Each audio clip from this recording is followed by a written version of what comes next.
በዛሬ ቪዲዮ እነዚህን እጅሽን ወደ ላይ ከፍ አድርጊ ወደ ላይ እነዚህን ቤቢ ሻወሯ ነው ዛሬ ሜካፕ ልንሰራት ነው ከኛ ጋር ሆኖ እነዚህን ሽሮ ቀን በቀን ለአንድ ወር ያህል ብትበሉ ምን ይፈጠራል? ለደም ግፊት ያለብንን ሪስክ ይጨምራል። የሪ በሽታ እንዲሁም የኩላሊት በሽታ ያለባቸው ሰዎች ሽሮን እንዲያዘወትሩ አይመከርም። እነዚህን ቬሮኒካ መነጋገሪያ የሆነችበትን ምክንያት እንግዲህ በቤት ዕቃ መሳሪያን እንግዲህ የተጠቀመች የመጀመሪያዋ ላም በመሆኗ ነው። እነዚህንና ሌሎችንም እናንተን ፈታ ዘና ያደርጋሉ እንዲሁም ግርምትን ይጭራሉ ብሎም የእናንተ ምክርና ተግሳጽ ይፈልጋሉ ያሰብኳቸውን ቪዲዮዎች ሰብሰብ አድርጌ ይዤላችሁ መጥቻለሁ። እንዴት ናችሁ? እንኳን ወደ ኤፍራታ ቲዩብ የዩቲዩብ ቻናል በሰላም በጤና በፍቅር መጣችሁ። እንኳን ደህና ቆያችሁኝ። አረፍ በሉ። እንግዲህ እንደተለመደው ይሄ ቤት ምን ይፈልጋል? ፍቅር ይፈልጋል። ፍቅር አሰጣጡ ደግሞ እጅግ በጣም ቀላል ነው። ሰብስክራይብ እምትል ቀላሙ እንደልደል ያለች በተናለች እሷን ነካ በማድረግ እንዲሁም ላይክ እና ሼር እያደረጋችሁ ሐሳብ አስተያየታችሁን ኮሜንት ላይ በማስፈር ብሎም የምለቃቸው ቪዲዮዎች በቶሎ እንዲደርሳችሁ የደወል ምልክቷን በመጫን ለዚህ ቤት ፍቅር መስጠት ይቻላል ማለት ነው። እንድሰራባቸው የምትፈልጓቸው ቪዲዮዎች ካሉ ደግሞ ዲስክሪፕሽን ላይ የኢንስታግራም፣ የፌስቡክ እንዲሁም የቲክቶክ ገጾች ተቀምጠዋል። በእነዛ መላክ ትችላላችሁ። ለማንኛውም ብዙ ወሬ አላብዛ፣ ወደ ቪዲዮ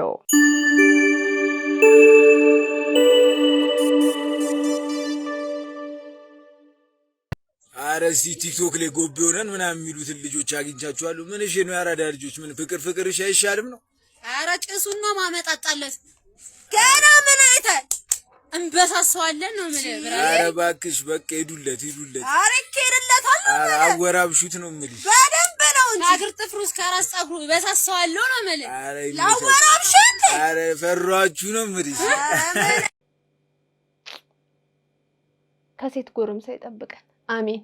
ያልተጠበቀው እውነት ይፋ ሆኗል። በአለርት ሆስፒታል ለ6 ሰዓታት በተደረገ ቀዶ ጥገና ብልቱ ተቀጥሎለታል የተባለው ወጣት ብልቱ ለምን ተቆረጠ ለሚለው ጥያቄ ሐኪሙ ምላሽ ሰጥተዋል። ብዙዎቻችሁ ስትጠይቁት የነበረውን ምስጢር ልንገራችሁ። ቀዶ ጥገናውን የመሩት ዶክተር ከታዲያስ አዲስ ጋር በነበራቸው ቆይታ እንደገለጹት ግለሰቡ ብልቱን ራሱ በራሱ በምላሽ ቆርጦ የጣለው መሆኑን አረጋግጠዋል። ክስተቱ የተፈጸመው ባለፈው ሳምንት ቅዳሜ ከሌሊቱ 6 ሰዓት ላይ ሲሆን ግለሰቡ ለምን እንዲህ እንዳደረገ ዶክተሩ ለጊዜው ምክንያቱን መግለጽ አልፈለጉም። ዶክተሩ እንደሚሉት ግለሰቡ ሲቆርጠው እንዳይደማና እንዳያሙ የተጠቀማቸው ነገሮች ቢኖሩም ስቲልነታቸው እንዲጠበቅ ተደርጓል። ነገር ግን ቀዶ ጥገናው እንዲሳካ ያደረገው ዋነኛው ምክንያት ቆረጣው በምላጭ የተከናወነ ንጹህ ቆረጣ ወይም ክሊን ከት በመሆኑ ነው። የተጨፈለቀ ወይም የተከተከተ ቢሆን ኖሮ ስኬቱ አጠራጣሪ ይሆን ነበር ብለዋል። ይህ ድርጊት ብዙዎችን ግራ ጋብቷል። አንድ ሰው እንዲህ ያለውን ውሳኔ እንዲወስን ምን ሊገፋፋው ይችላል? በአሁኑ ሰዓት ወጣቱ በሰላም እያገገመ ይገኛል። ጭራሽ ራሱ ነው እንደ ቆረጠው። ካልተጠቀምኩበት ምን ይሰራል ብሎ ነው?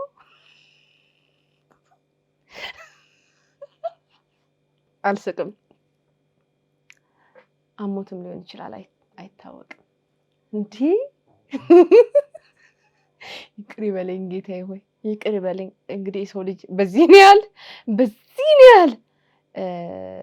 እንደዚህ አይነት ድርጊት ለማድረግ ከደፈረ በጣም ከባድ የሆነ ገፊ ምክንያት ይኖረዋልና ይቅር ይበለኝ ስለሳኩ ነገሩን ያሳቀኝ።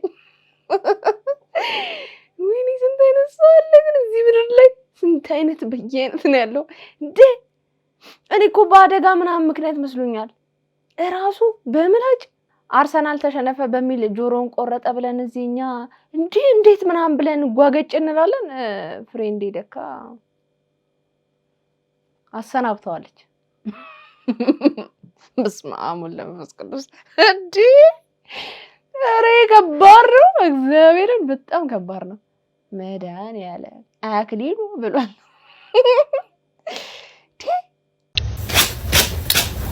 በስመ አብ ወወልድ ወመንፈስ ቅዱስ። ልጅ እንጨት ነው ፀጉርሽ። በስመ አብ አላበጠሽም እንዴ? ወይ በቃ ራስሽ አበጠሪ። በስመ አብ ምንድነው የምትሰሪው? ካስክ ወይ እሳት አይገባውማ ፀጉርሽ። ትንሽ ሰዓት ያስፈልገዋል። እሺ ማየ የኔ ቆንጆ፣ እሺ ቆንጆ እንድትሆኚ። በስመ አብ እንጨት ነው ፀጉር። ምንም በስመ አብ እጄ ራሱ እንጂ ተላላጠቁ እማ እያሉ ልክ የሚናገሩ ፀጉር ቤቶች በነገራችን ላይ አሉ። የሆነ ልክ ሲያዩ ምናምን ከደበራችኋቸው ጥንብርኩሳችሁን ነው የሚያወጡት።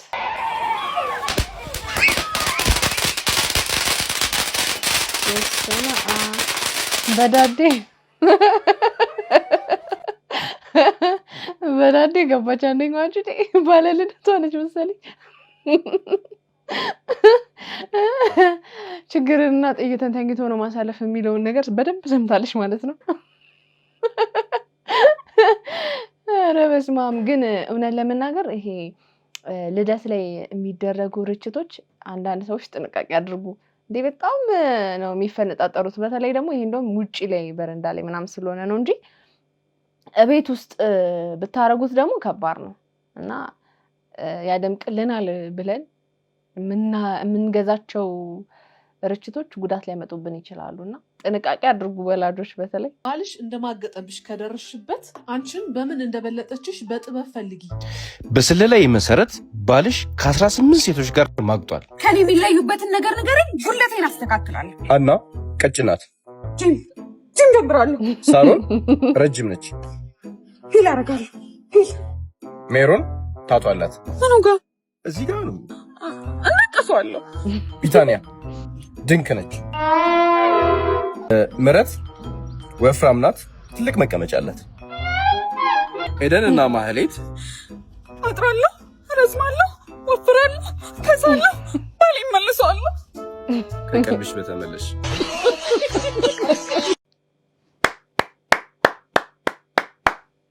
ምርጥ ምርጥ ምርጥ የመልስ ምት ለዚች ሴትዮ። የሌለ እኮ ምክር ነው የምትመክረው ሴትዮዋ። በተለይ ደግሞ ሀብታም ከሆነ ባልሽ፣ ሀብታም ካገባሽ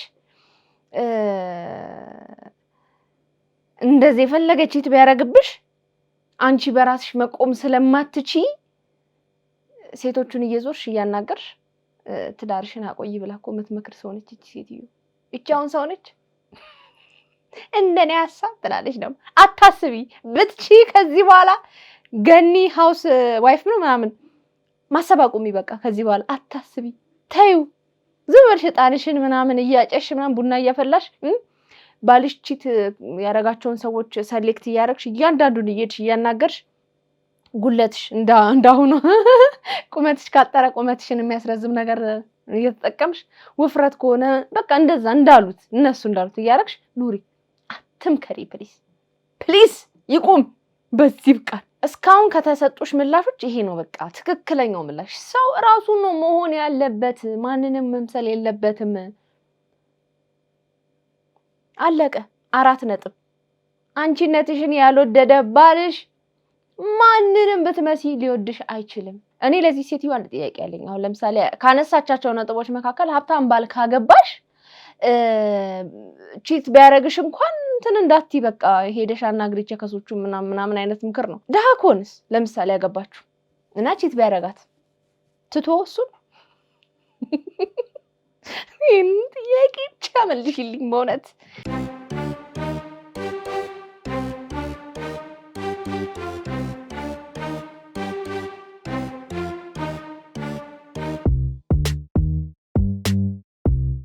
እንግዲህ ሰሞኑን ሀገራችን የመጣው የአርሰናል ተጫዋች የነበረው ባካሪ ሳኛ የአይሾ ስፒድን ኢትዮጵያ ቆይታ ካየ በኋላ ሀገራችን መጥቶ እየጎበኘ እንደሆነ ይታወቃል። ታዲያ በዚህ ጉብኝቱ መሀል ከአርቲስት እፀ ህይወት ጋር ተገናኝቶም ነበረ። ያው ጊፍቶች ምናምን ሰጥተዋለች ምናምን እና ሰዎች የሁለቱን ግንኙነት ስም ሰጡት። ይገርማቸዋል። ስም ሰጡት። ምንድነው አብረው ሊሆኑ ነው እንዴ አይነት ነገር ልትወሰድብን ነው እንዴ እፀ የሚል ነገር እየተራገበ ይገኛልና እውነት ለመናገር አሁን ወንድና ሴት በተለይ ደግሞ ሲንግል ከሆኑ ከተዋወቁ እኛ ጋር ቶሎ ብሎ በቃ የፈጠነ ማጣበስ እንወዳለን። ያው መልካም ምኞት እኮ ሊሆን ይችላል፣ ግን ቶሎ ብሎ ወንድና ሴት ሲገናኝ የኛ አይምሮ ለምን እንደሆነ አላውቅም፣ በቃ ቶሎ ብሎ ማጣበስ ይወዳል እና እፀ ህይወት ባካሪ ሳኛን እንትን አለችው፣ ጋበዘችው ምናምን እንዴ በቃ አብሮ ሊሆኑ መሰለኝ ምናምን እያሉ ሰዎች እየተቀባበሉ መነጋገሪያ ሆኗልና ላምባሉ አለበት ኩበት ለቀማ ማለት ይሄ ነው። እንግዲህ እንደ ማንኛውም ተጽዕኖ ፈጣሪ ሰው አገኘችው ጊፍት ሰጣችሁ ተዋወቀችው አብራው ፎቶ ተነሳች ምናምን ለምንድነው ቶሎ ብለን እኛ የምናጣብሰው ነው እውነት ለመናገር ትንሽ ብቅ እያሉ አሁን ላይ እየታዩ ያሉ በፊት በጣም ተወዳጅ የነበሩ አርቲስቶቻችን ገና ብቅ ከማለታቸው እንዲህ ነው እንደ ይያለን ጭራሽ ከሚዲያው እንዲርቁ ባናረጋቸው መልካም ነው ብዬ አስባለሁ እናንተስ ምን ትላላችሁ ፊዮና ዩቲ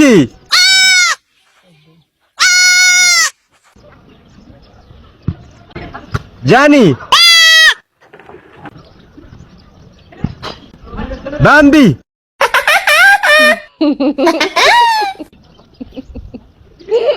ስቲፋ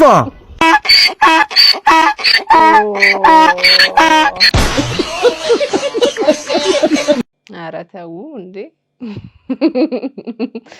ተው ሄይ ጋይስ እንዴት ናችሁ ደህና ናችሁ ወይ ስቶሪ ታይም ስለኔ ስለ ያናና ስለ ዳኒ ማለት ነው ሰው ማውራት አልፈለኩም ነበር ግን ብዙ ሰው ታክስ ያረጋኝ ምን ሲያረጋኝ ለማውራት ተገድጃለሁ ማለት ነው እኔና ዳኒ አብረን በነበርንበት ጊዜ he was a good man ጥሩ ሰው ነበረ ምናምን he did everything gave me time ምናምን ለኔ ማለት ነው እና he was a genuine person ለኔ ከዛ ግን through time ከያና ጋር መገናኘት ጀመረ ቪዲዮ መስራት ጀመረ ምናምን ነገር ከዛ I mean you're acting እንደዚህ ማለት በጣም ክሎዝ እየሆናችሁ ነው ምናምን no it's for video ምናምን ነገር አለኝ ከዛ እሺ ምናምን ነገር አልኩት ከዛ የ1 ሚሊዮን ጊዜ ካልመጣሽ ብሎ ቆይ ምናምን ነገር የዛኔ ነው እንትን ብለን ነበር ትንሽ ነው ካልመጣሽ ምናምን ብሎኝ ሄድኩኝ ከዛ አክብረን ምናምን ነገር ከሱ ጋር ቆሜ ኬክ ቆርሼ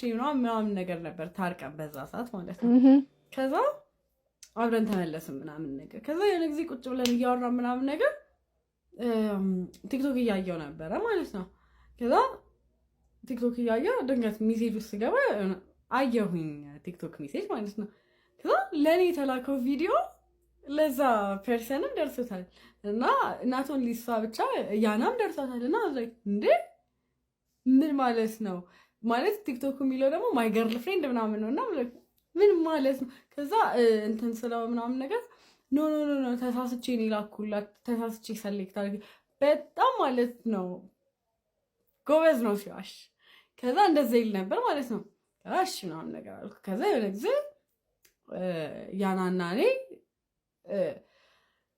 አወራን ነው የሚባለው በቃ ተነጋገር ማለት የምርም ከሆነ ምናምን ነገር ብለን አወራን ምናምን ነገር ስናውቀው ለካ ከሁለታችንም ጋር ላቪዳቪ ነበረ ሌሎችም ሰዎች ነበሩ ነው በለው ብቻ ለዛ ነው ማይ ሳይድ ኦፍ ዘ ስቶሪ ይሄ ነው ከዛ ደግሞ የያናን ስቶሪ ሰምቼ ምናምን ነገር እንትን ብያለሁ አለፍ ያለው ማለት ነው ከዛ የሱ ቪዲዮ ሜንሽን ተደርጌ ሲመጣልኝ አየሁትና ረስቼዋለሁ ራሱ ስለምን እንደተወራ ምናምን ላይክ አድርጌ ሪፖስት አድርጌዋለሁ ረስቼው ማለት ነው ከዛ ትዝ ሲለኝ ለካ እንትን ከዛ ኮሜንት አደረኩኝ stop using me for a clout ብዬ ማለት ነው ከዛ ዲሊት ተደረገ እሱ ኮሜንት ከዛ ላይክ ምን ብዬ ድጋሚ ኮሜንት አደረኩኝ ኧረ ይሄ የቆየ ቪዲዮ ነው ምናምን ነገር ብዬ ፖስት አደረኩኝ ማለት ነው ማን ነው ኮሜንት አደረኩኝ እና ይሄንን ይመስላል ማይ ሳይድ ኦፍ ዘ ስቶሪ ይሄን ያህል ዲቴል የማልገባበት it's because ከዚህ በኋላ እኔ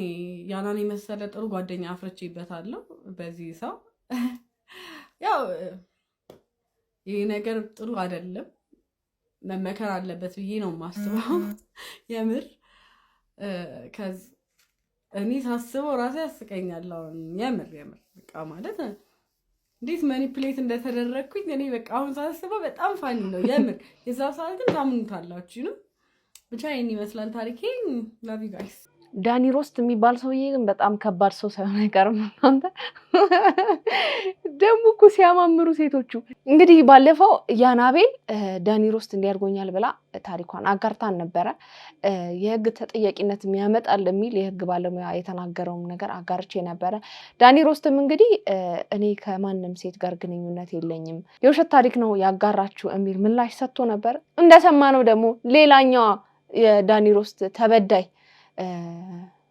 ያናቤልን ደግፋ መታለች እንግዲህ ለዚህኛው ደግሞ ምን አይነት ምላሽ ይሰጥ ይሆን የሚለውን ለመስማት በእውነት በጣም ነው የጓጓሁት መደፈሯን ለማሳወቅ ወደ ፖሊስ ሄደችው የ15 ዓመት ታዳጊ በድጋሚ በፖሊሱ ጥቃት ተፈጽሞባታል። እጅግ በጣም አሳዛኝ በሆነ ሁኔታ ይህ ፖሊስም እንግዲህ ቃል ቀበላለሁ በማለት ነው ወደ አልጋ በመያዝ እንግዲህ ወደዛ በመውሰድ ህፃኗን በድጋሚ አስገድዶ የደፈራት። ይህ ወንጀልም የተፈጸመ በምዕራብ ጉጂ ዞን ቡሌ ሆራ ከተማ ላይ ሲሆን የመጀመሪያ ተከሳሽ አለማየሁ ሙሉ የተሰኘው ግለሰብ እንግዲህ የዚችን የ15 ዓመት ታዳጊ ቤተሰቦቿ ለመኖሩን ተከትሎ በጨለማ በመሄድ እንግዲህ ያስገድዶ መድፈር ወንጀል ይፈጸምባታል። ይህንን ወንጀል ቤተሰቦቿ ሳያውቁ ለምታውቀው ፖሊስ ለማመልከት በሄደችበት እንግዲህ ፖሊሱ በድጋሚ ይዞ በመሄድና አልጋ በመያዝ እዚህ ቃል ትሰጪኛለሽ ብሎ በማባበል እንግዲህ በድጋሚ ያስገድዶ መድፈር ወንጀል ፈጽሞባታል። ይህ የጸጥታ አካልም አየለ ደጊሳ የተባለ ሲሆን የ15 ዓመቷን ታዳጊ ከደፈራት በኋላ በመጨረሻ ለቤተሰቦቿ በመናገሯ ምክንያት ክስ ተመስርቶባቸው ሁለቱም በቁጥጥር ስር ውለዋል። በአጠቃላይ እንግዲህ አቃቢ ክስ መስርቶ አስፈላጊ የሆኑ የሕክምና ማስረጃዎችን እንዲሁም ደግሞ የተለያዩ ማስረጃዎችን በማሰባሰብ በመጀመሪያ ተከሳሽ አለማየሁ ላይ የ13 ዓመት እስራት የፈረደበት ሲሆን በሁለተኛ ተከሳሽና በጸጥታ ኃይሉ ላይ ደግሞ 18 ዓመት እስራት እንደተፈረደበት ነው የተነገረው። በጣም ከባድ ጊዜ ላይ ነው የደረስነው። የምር በጣም ከባድ። እኔ እንጃ። ወላጆች ልጆቻችሁን ጠብቁ። መጀመሪያ ፈጣሪ ይጠብቅ፣ ግን ወላጆች ልጆቻችሁን በተለይ ሴት ልጆቻችሁን ጠብቁ። ቤቢ ሻወሯ ነው ዛሬ። ሜካፕ ልንሰራት ነው። ከኛ ጋር ሆኖ አይላሽ ነው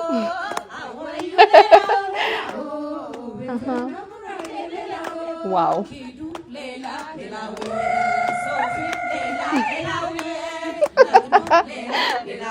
Oh my god.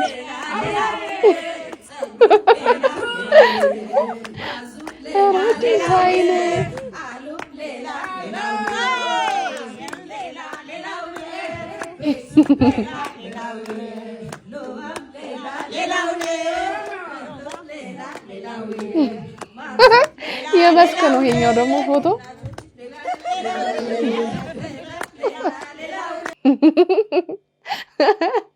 የውሻም ቤቢ ሻወር ተጀምሯል። ለማንኛውም ትንሽ ቅር ያሉኝን ነገር ልንገርሽ። አይላሹ አሪፍ ነው፣ ሜካፑ አሪፍ ነው፣ ግን ቅንድቧን ተውሽው፣ ጥፍሯን አልሰራሻትም። እሱ ትንሽ ጸጉሯንም ትተሽዋል፣ ጸጉሯንም አልሰራሻትም። አንቺ የተጨነቅሽው ሜካፕሽ ላይና ልብሷ ላይ ነው። ቆንጆ ነው፣ ግን ከዚሁ ጋር ተያይዞ ባሏም ኖሮ ጀንደር ሪቪው ቢያደርጉ በጣም አሪፍ ይሆን ነበረ። በጣም አሪፍ የሰመረ ይሆን ነበር። ወንድ ነው ሴት ነው የምትወልደው፣ መንታ ናቸው ወይ የሚለው ብናቅ ቢካተትበት እንደ ሐሳብ ጥሩ ነው። ሌላው የአልትራሳውንድ ፎቶ አለ አይደል? እሱን ደግሞ ይዛ ከባሏ ከቡቺ ጋር ጎን ለጎን ነው ምናምን እንደዚህ ሆዷ ላይ ምናምን አድርጋ ፎቶ ብትነሳ በጣም አሪፍ ይሆን ነበር። ሌላው ቆንጆ ነው። የስቱዲዮና የመስክ ምናምን ያደረግሽው ፎቶ በጣም ቆንጆ ነው። ውሻዋም ደግሞ በጣም ምቹ ነች። አይላሿን በደንብ አስተዋውቃለች። አይኗን በመጨፈንና በመግለጥ ወደ ጎን በመዞር ምናምን በደንብ የሜካፕ ብቃትሽን አሳይታልሻለች ብዬ ልነግርሽ እወዳለሁ። አይ ስራ ፈት መሆን ጥቅማ ጥቅሙ፣ አይ ስራ ፈት መሆን ምን ታደርጊ።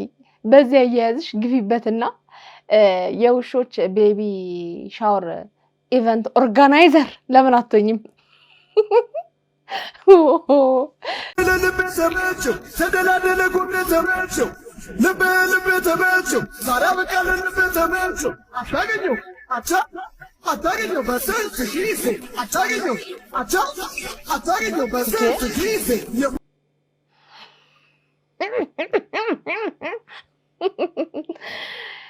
ኪችን ካቢኔቱ ምን ያርግሽ? የኔ መቤት ምን ፍጠር ነው የምትዩ? ለራሱ በሩን ዝግትግት አድርጎ ዝም ብሎ እየታዘበሽ ያለውን ጉዑዝ ነገር ምን ፍጠር ነው የምትዩ? እንደዚህ እኮ ሞቅ ሲላችሁ ዝም ብላችሁ ቂቤም ነገር ስታገኙ አናታችሁ ላይ ቁጭ አርጉና ቀስቀስ ያደርጋችሁ። ሌላ ምን ይባላል? ቀጣይ ደግሞ የትኛው ዕቃ ይሆን ተረኛው? እቃዎቹ ሁላ ተሳቀቁ እኮ። አንቺ ምን አለብሽ ሁሉም የሚወድሽ እጅሽን ወደ ላይ ከፍ አድርጊ ወደ ላይ። አንቺ ምን አለብሽ ሁሉም የሚወድሽ በራቲኑን ታስጋት ከፋን ጨነቀኝ የለም እኛ ጋር ሁሌም ደስ ፍቅር ፈት ወደ ሚልኮዲ ወዲ በይጠጋ መም ተስፈፍለጋ كونا بسلا بجمهور عزلا بنلسل لا لا لا ما هيدا في الليل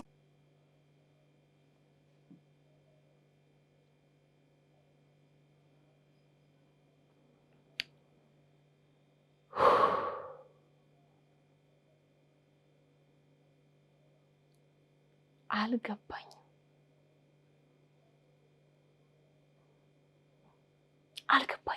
ኤአይ ነው በሉኝ እንዴ ምን ትመስላለች እቺ ጎፍጣጣ ምን እያስተማርሽ ነው እናቱ እንዴ አሃ ወደፊት ሲያድግ ሴት ልጅ የቱ ፓርት ላይ መያዝ እንዳለበት ነው እቺ ሴት ለህግ ተቀርበልን ልትጠየቅ ይገባል እንዴ እንደዚህ ይቻላል እንዴ አዋወቋት ቬሮኒካ ትባላለች ሰሞኑን ሳይንቲስቶችን መነጋገሪያ ያደርጋለች ቬሮኒካ መነጋገሪያ የሆነችበት ምክንያት እንግዲህ በቤት ዕቃ መሳሪያን እንግዲህ የተጠቀመች የመጀመሪያዋ ላም በመሆኗ ነው ቬሮኒካ እንግዲህ እንደምታዩት ጀርባዋንም ሲያካት እንዲሁም ደግሞ ስትታጠብም እንደምታዩት መጥረጊያውን በአፏ ይዛ እንግዲህ መጥረጊያውን እንደ ማከኪያም እንደ መታጠቢያም ተጠቅማበታለች ቬሮኒካ ላምነች ተመችቶኛል ይሄ ልጅ እውነት ዜና እንደልቡ የሆነ ሰው ነው ምን ሆነሽ ነው ሀገር ተወሯል እንዴ ወላ ቦምብ ምን ደነገጥኩ እኮ ማርያምን እንዴ ምንድነው ምንድነው የሚያካከለው ነቀየ ልወርብረው ላጋያችሁ እንዴ ሀገር ተሸብሯል እንዴ ምንድነው ያስብላል በእውነት በሶ ጭብጦ ጭቤክስ ሽሮ ቀን በቀን ለአንድ ወር ያህል ብትበሉ ምን ይፈጠራል? ሽሮ የሆድ መነፋት ብሎም ጋዝ ያመጣል የሚባለው ወሬ ከሳይንስ አንፃር ትክክል ነው። በሽሮ ውስጥ የሚገኙ ኮምፕሌክስ ሹገሮች ለመጥቀስም ያህል ኦሊጎሳካራይድ የሰው ልጅ ሰውነት ሙሉ ለሙሉ መፍጨት አይችልም። በዚህም ምክንያት ቀን በቀን ሽሮን መብላት ለሆድ መነፋት ብሎም መጥፎ ሽታ ላለው ጋዝ ያጋልጣል። ሌላው ሽሮ ከፍተኛ የሆነ ሶዲየም ያለው ሲሆን በዚህም ምክንያት ሽሮን አዘውትሮ መብላት ለደም ግፊት ያለብንን ሪስክ ይጨምራል። የሪ በሽታ እንዲሁም የኩላሊት በሽታ ያለባቸው ሰዎች ሽሮን እንዲያዘወትሩ አይመከርም። የዚህም ምክንያት ሽሮ በያዘው የፒውሪን መጠን የእነዚህን በሽታዎች ሪስክ ይጨምራል። ብዙ ሰዎች ሽሮ ጥሩ ፕሮቲን እንደሆነ ቢያምኑ ለቆዳ፣ ለፀጉር እንዲሁም ለጉበት ዲቶክሲፊኬሽን የሚጠቅሙትን እና በጣም ኢምፖርታንት የሆኑትን ሜታዮኒንና ሲስቲን አሚኖ አሲዶችን ሽሮ አይዝም። ወደ ቫይታሚን መጠኑ ስንመጣ ሽሮ ቫይታሚን ኤ፣ ቫይታሚን ሲ፣ ቫይታሚን ዲ እንዲሁም ቫይታሚን ቢ12 በምንም አይነት መልኩ አይዝም። ለአእምሮ እድገት ኢምፖርታንት የሆኑትን የኦሜጋ 3 ሎንግ ቼን ፋቲ አሲዶች በሽሮ ውስጥ አይገኙም። ለዚህም ይመስላል ሽሮ የህፃናትን የአንጎል እድገት ያቀጭጫል የሚባለው። አንዳንዴ እኔ የጤና ባለሙያዎች ግራ ታጋቡኛላችሁ። እናንተ አይደላችሁም እንዴ ባቄላ ስጋን ይተካል ስለዚህ ብሉ በሽሮ መልክም ቢሆን ብላችሁ የመከራችሁ አሁን ደግሞ ይሄን ሁሉ ችግር ያስከትላል ብላችሁ ዘርዝራችሁ መልሳችሁ ተናግሩናላችሁ። ግን ያልተረዳችሁት አንድ ነገር አለ። ምንድነው?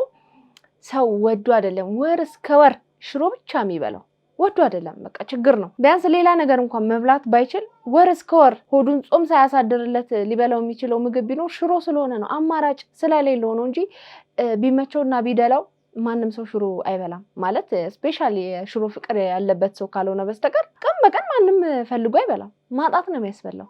በነገራችን ላይ እንደዚህ አይነት መረጃዎችን ስታጋሩ ምን አይነት ማህበረሰብ ነው ሊያየው የሚችለው የሚለውን ነገር ጥናት ብታደርጉ መልካም ነው ብዬ አስባለሁ። ምክንያቱም ያለው ሰው ከሆነ እኮ ሽሮን ሊበላ የሚችለው እንደ ቅንጦት ነው። እስቲ ሽሮ አምሮኛል ዛሬ ሽሮ ነው መብላት የምፈልገው ምናምን ብሎ ነው ሊበላ የሚችለው። በጣም የሽሮ ፍቅር ያለበት ሰው ካልሆነ በስተቀር በየቀኑ አይበላም ያለ ሰው እውነት ለመናገር እና አብዛኛው ኢትዮጵያ ውስጥ የሚኖር ሰው ደግሞ የበልቶ ማደር ጥያቄ ያለበት ሰው ነው እና ይሄንን ነገር የሚያዘወትረው ዝቅተኛ የኑሮ ደረጃ ላይ ያለ ሰው ስለሆነ እንደዚህ አይነት አስፈሪ የጤና ጉዳቶች እንደሚያመጣ ስትናገሩ እነዛ ሰዎች ምን አይነት ስሜት ይሰማቸዋል ብላችሁ ትንሽ ጥንቃቄ ብታደርጉ መልካም ነው ብዬ አስባለሁ። መቼስ ወዶ አይደለም በየቀኑ የሚበላው እናንተስ ምን ትላላችሁ? ከኮሮና በላይ ገዳይ የሆነ አዲስ ስጋት እንደተፈጠረ ተሰምቷል። መድኃኒትም ሆነ ክትባት የሌለው ኒፓ የተባለው ይህ አደገኛ ቫይረስ በህንድ ኮልኮታ አቅራቢያ በድጋሚ ተቀስቅሷል። የዓለም ጤና ድርጅት ቫይረሱን ዓለም አቀፍ ወረርሽኝ የመሆን አቅም አለው በሚል ከፍተኛ ስጋቱን ገልጿል። ይህ ቫይረስ ከሚያዙ ሰዎች መካከል እስከ 75 በመቶ የሚሆኑትን ይገድላል። በአሁኑ ሰዓት በህንድ ውስጥ ሐኪሞችና ነርሶችን ጨምሮ በርካታ ሰዎች በቫይረሱ የተያዙ ሲሆን ከ180 በላይ ሰዎች በክትትል ስር ናቸው። ቫይረሱ ከሌሊት ወፍና ከአሳማ ወደ ሰው የሚተላለፍ ሲሆን በንክኪም ከሰው ወደ ሰው ይሰራጫል። ምልክቶቹ እንደ ትኩሳትና ራስ ምታት ባሉ ቀላል ነገሮች ቢጀምሩም በአጭር ጊዜ ውስጥ በአንጎል እብጠት በማስከተል በ24 ሰዓት ውስጥ ወደ ኮማ ሊያመራ ይችላል። የበለጠ የሚያስፈራው ግን እስካሁን ድረስ ለዚህ በሽታ የተገኘ ምንም አይነት ክትባትም ሆነ ፍጹም ፈዋሽ መድኃኒት አለመኖሩ ነው። የሌሊት ወፎች በየትኛውም ቦታ መገኘታቸው ደግሞ ስርጭቱን ፈጣን ሊያደርገው ይችላል ተብሎ ይፈራል። እንደ ሀገር ለእንደዚህ አይነት ድንገተኛ ወረርሽኞች ምን ያህል ዝግጁ ነን ብላችሁ ታስባላችሁ? ሐሳባችሁን በኮሜንት አጋሩን። መቼስ በየጊዜው የማይመጡ የቫይረስ አይነቶች የሉም። እንግዲህ ይሄ ደግሞ አዲሱ በህንድ ሀገር የተገኘ ቫይረስ ነው። እኔ አላቅም፣ ፈጣሪ አምላክ ይሰውረን። ለማንኛውም ውዶቼ የዛሬ ቪዲዮቼ እነዚህን ይመስሉ ነበረ። እንደወደዳችኋቸው ተስፋ አደርጋለሁ። በቀጣይ በሌላ ቆንጆ ቪዲዮዎች እመጣላችኋለሁ። እንደሚታወቀው ይሄ ቤት ምን ይፈልጋል? ፍቅር ይፈልጋል። ፍቅር አሰጣጡ ደግሞ እጅግ በጣም ቀላል ነው። ሰብስክራይብ የምትል ቀላሙ እንደልሞንዶልዶል ያለች በተናለች እሷን ነካ በማድረግ እንዲሁም ላይክ እና ሼር እያደረጋችሁ ሀሳብ አስተያየታችሁን ኮሜንት ላይ ያሰፈራችሁ እንዲሁም እምለቃቸው ቪዲዮዎች በቶሎ እንዲደርሷችሁ ደግሞ የደወል ምልክቷን በመጫን ለዚህ ቤት ፍቅር መስጠት ይቻላል ማለት ነው። እንድሰራባችሁ የምትፈልጓቸው ቪዲዮዎች ካሉ ደግሞ ዲስክሪፕሽን ላይ የኢንስታግራም፣ የቲክቶክ እንዲሁም የፌስቡክ ገጾች ተቀምጠዋል። በነዛ መላክ ትችላላችሁ። ለማንኛውም የዛሬን አበቃው። ይመቻችሁ። ባይ